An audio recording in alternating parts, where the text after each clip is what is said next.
وہ میٹنگ کراتے تو ہم نے کہا تھا کہ ہم آپ کو ہر چیز تحریری طور پہ دے دیں گے تاکہ یہ جو ہے ایک اتمام حجت بھی ہو جائے. اگر آپ سمجھتے ہیں کہ تحریر ضروری ہے, زبانی گفتگو جس کے منٹس بھی بن گئے ہیں وہ ناکافی ہے, تو یہ بھی ہم کر ڈالیں گے, لیکن اب خاموشی ہے جانب سے. اچھا راجہ صاحب, یہ بتائیں کہ مطالبات کے حوالے سے جو حکومت بات کر رہی ہے, خواجہ آصف جو وزیر دفاع ہیں وہ یہ کہتے ہیں کہ آپ اس لیے تحریری طور پہ مطالبات نہیں دینا چاہتے کہ بعد میں پھر آپ آسانی سے مکر سکتے ہیں اپنے ان مطالبات سے. نہیں دیکھیں, مطالبات سے مکرنا کیا ہے, ہم نے کیا اس سے مکرنا ہے کہ کمیشن بناؤ, اس سے کیا مکرنا ہے کہ اسیران کو رہا کرو, اس میں مکرنے والی کیا بات ہے. اور پچھلی نشست میں حکومتی ٹیم نے بالکل یہ کہا کہ ان کے تو کوئی مطالبات ہیں ہی نہیں, لہٰذا یہ معاملہ تو ایسا ہے کہ یہ کام آپ کریں تاکہ آئین قانون شرافت سے وابستگی کا اظہار ہو, اس کے بعد باقی باتیں کریں گے. اس میں تو کوئی معاہدے والی بات ہی نہیں ہے. اچھا, یہ خفیہ مذاکرات کی جو خبروں پہ اب تو خود بانی P T I Imran Khan نے بھی تردید کر دی ہے, تو مگر اس کے ساتھ علیمہ خان بھی یہ کہتی ہیں اور عمران خان بھی یہ کہتے ہیں میڈیا سے گفتگو میں کہ ان کو پیشکش کی گئی کہ بنی گالہ میں شفٹ کیا جائے, اور انڈائریکٹلی پیشکش کی گئی. اس کا مطلب ہے کوئی انڈائریکٹ رابطے ہیں اسٹیبلشمنٹ کے ساتھ؟ نہیں, اس طرح نہیں ہے. دیکھیں, ایک چیز ہوا میں اڑا دی جاتی ہے یا کوئی چیز جو ہمارے دوست خان صاحب سے ملتے ہیں, ظاہر ہے کہ ٹرائل کے دوران بھی ملاقات ہو جاتی ہے, اس کے علاوہ بھی ملاقات کا ایک دن مقرر ہے, اس میں کوئی نہ کوئی آ کے کہہ دیتا ہے کہ جی ایک بات آئی ہے کہ اگر آپ مان جائیں تو آپ کو ہم بنی گالہ بھیج دیتے ہیں. اس طرح کی ایک واسطہ قسم کی گفتگو ہے, کوئی ڈائریکٹ جو ہے بات نہیں ہے. یہ کون لوگ پیغام رسانی کرتے ہیں؟ کیا جیل کا عملہ ہوتا ہے, کوئی سرکاری ملازم افسران ہوتے ہیں, یا کوئی سیاستدان ہوتے ہیں؟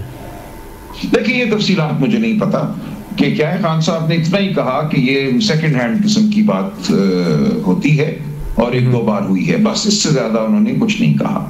اچھا, یہ بتا دیں کوئکلی آخر میں کہ آپ سے تو مطالبات کو تحریری طور پہ دینے کا کہا جا رہا ہے, کیا حکومت کے بھی کوئی مطالبات آپ کے سامنے رکھے گئے ہیں مذاکرات کے دوران؟ حکومت کی طرف سے کچھ تقاضے کیے گئے ہیں کہ مطلب کہ آپ؟ جی, میں نے یہ عرض کیا نا, حکومت نے تو کہا کہ ہمارے کوئی مطالبات نہیں ہیں. ہم نے یہی کہا تھا کہ اگر تو یہ مطالبات کا تبادلہ ہونا ہے تو پھر دونوں اطراف سے تحریری طور پہ مطالبات آنے چاہیے. ہم نے صرف اسی لیے تحریری مطالبہ نہیں دیا تھا, اور یہ پوچھا ہم نے کہ آپ بھی دے دیں, ہم بھی پھر دے دیتے ہیں تاکہ ایکسچینج آف ڈاکیومنٹس ہو. انہوں نے کہا ہماری طرف سے کچھ نہیں ہے, کوئی تبادلے کی ضرورت نہیں ہے دستاویزات کی. اچھا, پھر اگر ایسی صورت ہے جانب سے کوئی مطالبہ ہی نہیں ہے تو ہماری تو بالکل سادہ ہیں جملے, ہم لکھ دیں گے, دو ہی جملے بنیں گے. تو ان کو اگر کاغذ پہ دو جملے چاہیے جو صبح و شام ہم بولتے ہیں تو وہ کاغذ پہ بھی لکھ کے دے دیں گے, کوئی اس میں مسئلہ نہیں.